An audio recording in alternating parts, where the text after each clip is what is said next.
Thank you very much, Mr. Chairman. I appreciate you and ranking member and all subcommittee counterparts that are here today. And I also want to thank our distinguished witnesses. The National Academy of Sciences Decadal surveys are an important part of our nation's space science program. They assess the current state of a specific space science field, and they offer recommendations for the executive branch to implement and to manage, and for Congress to fund and oversee. The recently released report, Pathways to Discovery in Astronomy and Astrophysics for the 2020s, also known as Astro 2020, represents a multi-year engagement with the best and the brightest in our nation's astronomy and astrophysics communities. This same process informed the development of numerous ground and space-based observatories in the past, including the Very Large Array, the Chandra X-ray Observatory, the Very Long Baseline Array, the Hubble Space Telescopes, the Spitzer Space Telescope, the Compton Gamma Ray Observatory, the James Webb Space Telescope, the Nancy Grace Roman Space Telescope, and the Vera Rubin Observatory, to name just a few. These observatories help us to understand the universe and reveal the fundamental science that makes up science and time. They are marvels of discovery and engineering that demonstrate American ingenuity and industry. In keeping with this tradition, the Astro 2020 Decadal proposes an ambitious program for the future. Aspirational and even audacious goals are important because great nations do great things. But astronomy and astrophysics are also areas that are well suited for cooperation, not just competition, as they benefit all of humanity and not just America.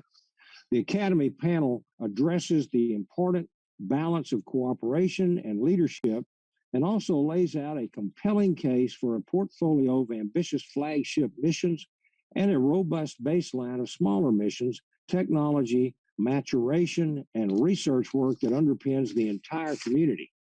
They also made a concerted effort to take cost estimating into consideration, including off-ramps and recommended prioritizations if further cost overruns or funding shortfalls do occur.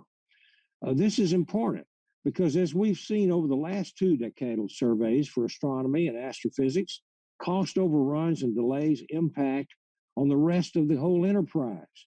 The health of our astronomy and astrophysics enterprise is important to the nation's overall industrial and scientific base. It takes time and decades of investments to create a skilled and knowledgeable workforce, robust supply chains, infrastructure, and institutions to support these cutting-edge technologies that push the state of the art.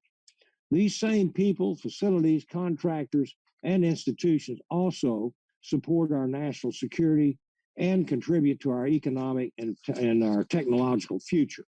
But the health of this enterprise is undermined by cost overruns and schedule slips that not only delay the start of new flagship missions, but also potentially erode research and analysis funding and postpone the development of smaller, lower-cost missions that serve as a pipeline for early career scientists. Neither of the flagships recommended by the previous two decadal surveys have even flown yet. With any luck, Webb will launch later this month, but Roman recently exceeded its cost and schedule baseline and is not scheduled to launch until 2027. Unfortunately, this isn't a new problem, as the Government Accountability Office has listed NASA Acquisition Management on its high-risk series since its inception in 1990.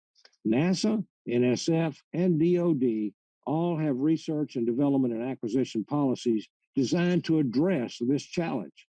GAO and agency inspectors general have produced lessons learned, recommendations, and best practices. As we look toward the next decades, we should recognize that program management and execution are just as important to the space science sector as our people, our infrastructure, and our institutions. I'm excited to learn about what the community has in store for us in the coming decades. The launch of every new telescope and construction of every new observatory holds the promise of rewriting our textbooks and inspiring the next generation of scientists. I want to thank the witnesses for their important work, and I look forward to their testimony, and I yield back, Mr. Chairman.